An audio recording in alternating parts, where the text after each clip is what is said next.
മകരസംക്രമ സന്ധ്യയിൽ ശബരിമല അയ്യപ്പ വിഗ്രഹത്തിൽ ചാർത്താനുള്ള തിരുവാഭരണവും വഹിച്ചുകൊണ്ടുള്ള ഘോഷയാത്രയ്ക്ക് തുടക്കമായി. പന്തളം വലിയ കോയിക്കൽ ക്ഷേത്രത്തിൽ നിന്നും ഉച്ചയ്ക്ക് 1 മണിക്കാണ് തിരുവാഭരണ ഘോഷയാത്ര തുടങ്ങിയത്.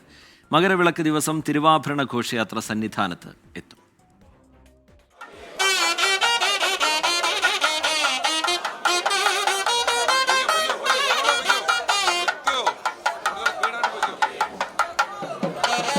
ആചാരപ്പെരുമയിൽ തന്നെയാണ് ഇത്തവണത്തെയും തിരുവാഭരണ ഘോഷയാത്ര. പന്തളം കൊട്ടാരത്തിൽ നിന്നും രാവിലെ തന്നെ തിരുവാഭരണം വലിയ കോയിക്കൽ ക്ഷേത്രത്തിലേക്ക് മാറ്റി. തുടർന്ന് 12 മണിവരെ ഭക്തജനങ്ങൾക്ക് കാണാനുള്ള അവസരമൊരുക്കി. ശേഷം പ്രത്യേക പൂജകൾ.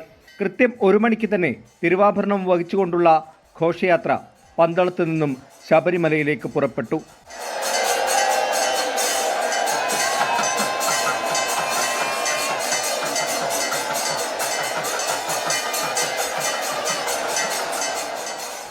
പന്തളം കൊട്ടാരത്തിലെ തൃക്കേട്ടനാൾ രാജരാജവർമ്മയാണ് ഇത്തവണ യാത്ര നയിക്കുന്നത്. ഘോഷയാത്രയ്ക്ക് മുന്നോടിയായി പൂജിച്ച ഉടവാൾ രാജരാജവർമ്മയ്ക്ക് കൈമാറി. പരമ്പരാഗത കാനനപാതയിലൂടെ സഞ്ചരിക്കുന്ന തിരുവാഭരണ ഘോഷയാത്ര ഇന്ന് ഐരൂർ ക്ഷേത്രത്തിൽ വിശ്രമിക്കും. നാളെ ലാഹയിലെ ദേവസ്വം ബോർഡ് സത്രത്തിലാണ് വിശ്രമം. 11 പേടകം തുറന്ന് തിരുവാഭരണം ദർശിക്കാൻ അവസരമൊരുക്കും. ഇത്തവണയും ഗുരുസ്വാമി കുളത്തിനാൽ ഗംഗാധരൻ പിള്ളയുടെ നേതൃത്വത്തിലുള്ള 26 അംഗ സംഘമാണ് തിരുവാഭരണം വഹിക്കുന്നത്. മകരവിളക്ക് ദിവസം 5 മണിയോടെ ശരംകുത്തിയിലെത്തുന്ന തിരുവാഭരണ ഘോഷയാത്ര ദേവസ്വം ബോർഡ് അംഗങ്ങൾ ഉൾപ്പെടെയുള്ളവർ സ്വീകരിക്കും.